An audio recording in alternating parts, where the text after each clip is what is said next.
In an insane effort to reduce gang violence, Janice Hahn hired hardcore gang members with taxpayer money to be gang intervention specialists. She even helped them get out of jail so they could rape and kill again. Nothing working with Janice Hahn, nothing working with Janice Hahn, nothing working with Janice Hahn. You know what I'm saying? Give me your cash, so we can shoot up the street. Give me your cash, so we can buy some more heat. Girls from Rutgers, man, they got tattoos and some hardcore hoes. That's some nappy-headed hoes there, I'm going to tell you that now. Man, that's some... Ooh. And the girls from Tennessee, they all look cute, you know, so... Like, kind of like a... I don't know. Spike Lee thing. Yeah. The Jigaboos versus the Wannabes. Yeah, that movie that he had. Yeah, it was a tough. Do the right thing. I don't know if I'd have wanted to beat Rutgers or not, but they did. My father was a black man from Kenya, and my mother was a white woman from Kansas. So yes, my mother loved a black man, and no, she was not a Kardashian. Barack the Magic Negro. It is clear who is being made fun of. It is clear the origins of this. As in when Sharpton says they say Barack's articulate. It's all there. And as I say, if I pat myself on the back here, to me it was a funny and brilliant assemblage and parody of news events that the drive-by media fully ignored. Folks, there were times during that Democrat campaign where Southern Christian Leadership Conference people in Atlanta said, hey, don't just because Barack may get elected doesn't mean that the race business or the race wars in this country are over, because he doesn't have slave blood. Michelle has slave blood, but he doesn't. Newt Gingrich couldn't set it straight because Newt Gingrich was clueless about what this was all about. Instead, Newt Gingrich sends a note to the drive-by media saying this is wholly inappropriate. I can't believe this is not what this is not how we reach out. This was not reach out, and this show is not the Republican Party. And he just acts like he didn't. Can you give me an example of a racist comment? Because sometimes people are hypersensitive. So give me two good examples of racist comments. Black guys use it all the time. Turn on HBO, listen to a black comic, and all you hear is nigger, nigger, nigger.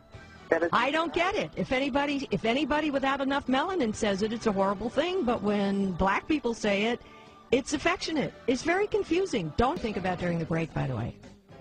I was a little caught back by the N-word that you spewed out, I have to be honest with you. But my point is race relations. Oh, then I guess you don't watch HBO or listen to any black comedians. But that doesn't make it right. I mean, race is a big thing. Dear, the point I am trying to make to another level that's unacceptable. Yeah, we got a black man as president, and we have more complaining about racism than ever. I mean, I think that's hilarious.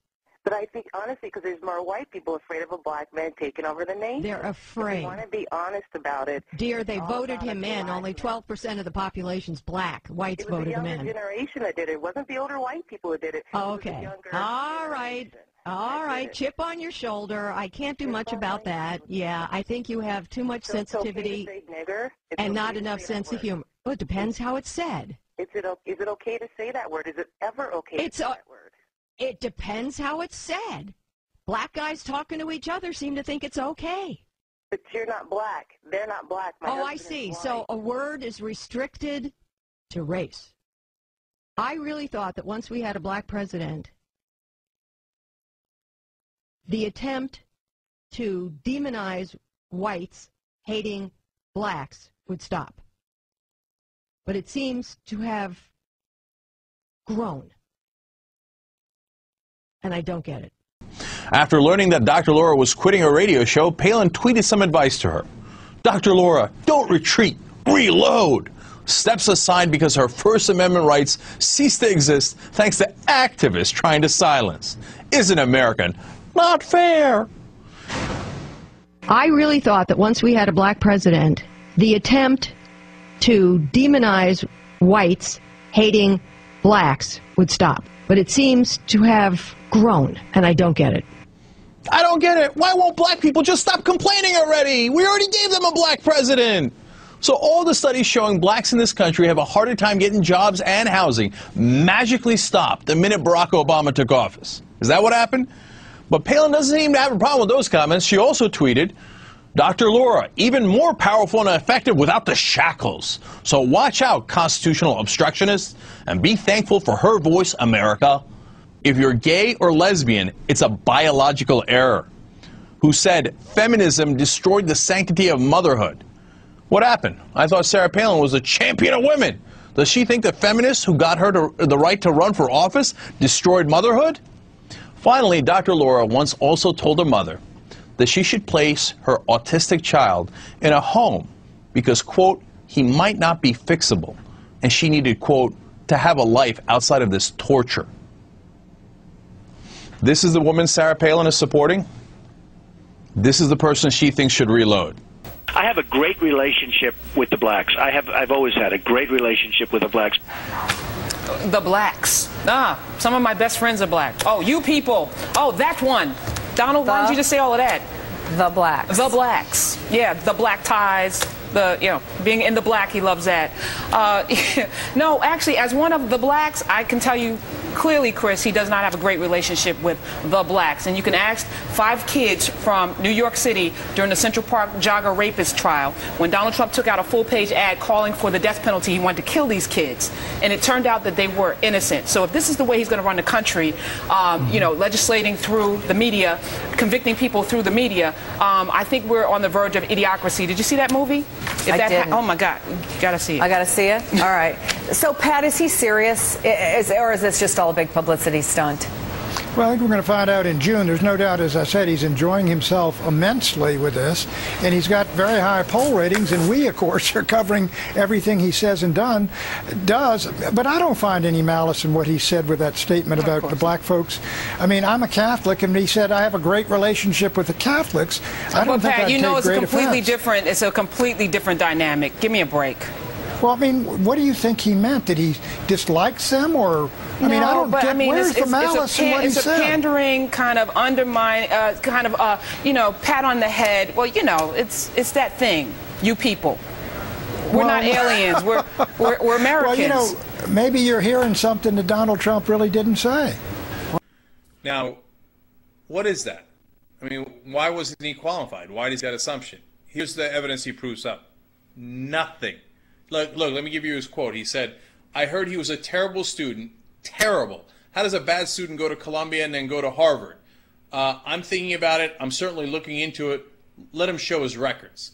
So now it's not just his birth records. He wants his transcripts, etc. But think about this.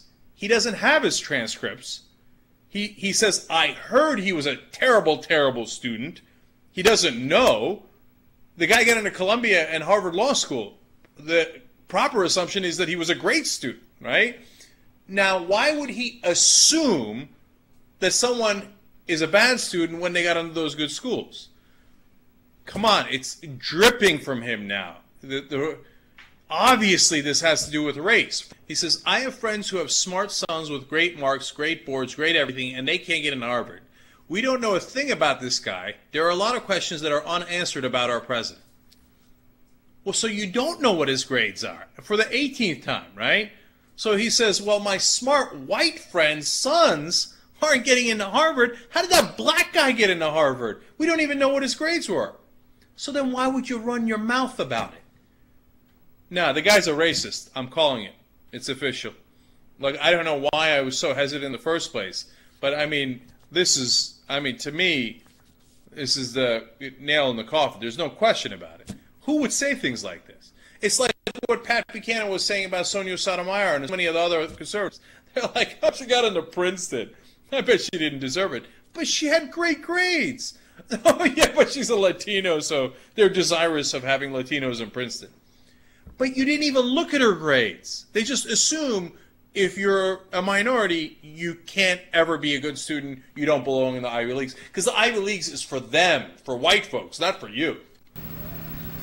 Well, first, I do have respect for Donald Trump and for his candidness. I think people are craving that today in the world of political speak that we're coming out of the White House and the confusing messages that come from so many of our politicos. We appreciate that Donald Trump is so candid. Donald Trump is the one being really treated unfairly, I'd say, though, in the press when they're hammering him about the one issue that he has brought up and not been shy about, and that's the birth certificate. He's merely answering reporters' questions about his view on the birth certificate, and then reporters turn that around and saying that's all he's got. He's only running on a birth certificate issue when that's not the case. Donald Trump is running on the issue, bottom line, that President Obama is so far over his head. He has gotten us on the road to bankruptcy and insolvency and a less secure nation, and Trump and so many of us want to do something about that. Sarah Palin and her herpes drug? Really? Where's the leadership on the golf course or entertaining rappers in the East Room of our White House?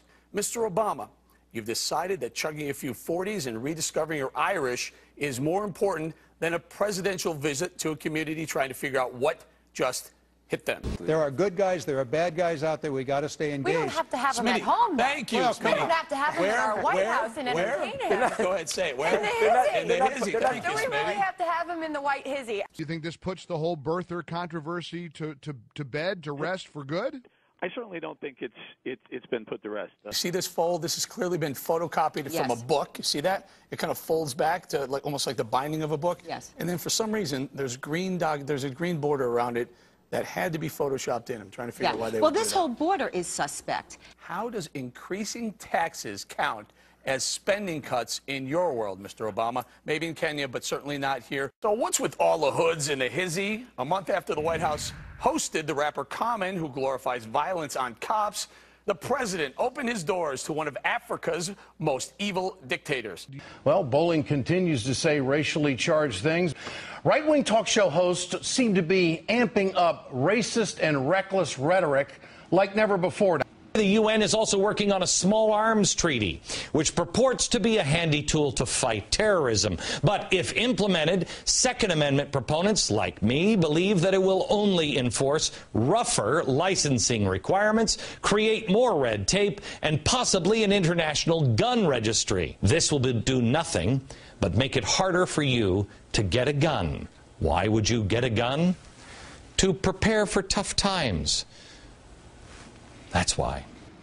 There isn't a liberal in the media who could have survived a reckless comment about guns while pointing to a picture of George W. Bush. Conservatives, you see, they have a completely different set of rules and standards. The level of racist and violent rhetoric on hard right-wing radio today is completely off the chart. He's been in it for over 40 years. Bortz bases his national show and local show in Atlanta, Georgia. It's America's 8th biggest radio market. He refers to himself as the mouth of the South and Mighty Whitey. We got too damn many urban thugs, ruining the quality of life for everybody. And I'll tell you what it's going to take. You people, you need to have a gun. You need to have training.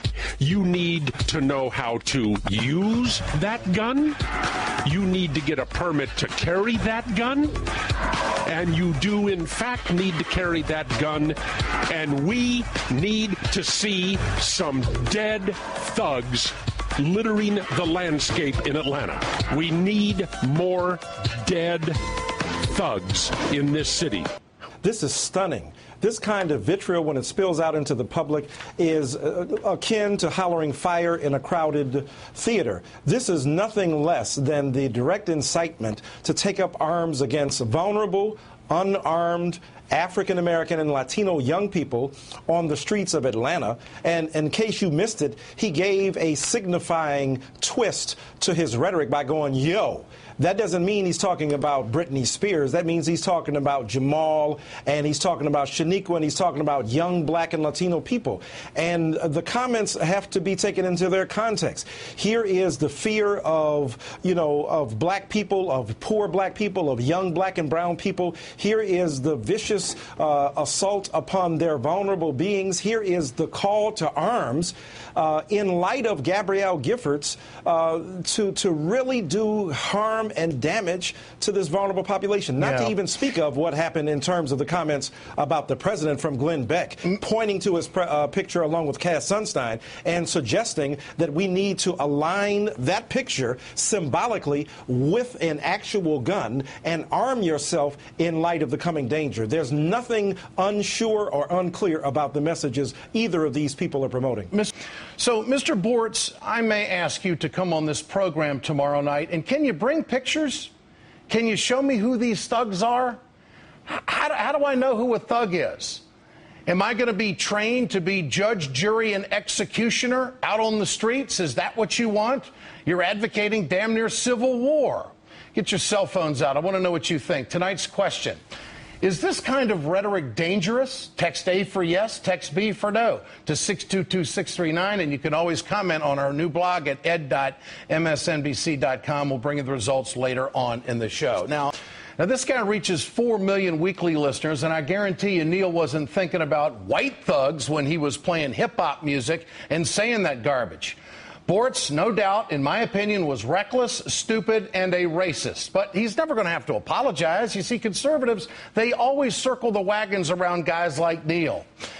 And then they go on the offensive if anybody has the guts to call him racist. And then they get all offended, and then you go over on Fox and say they're tired of being called racist. Well, you heard the tape.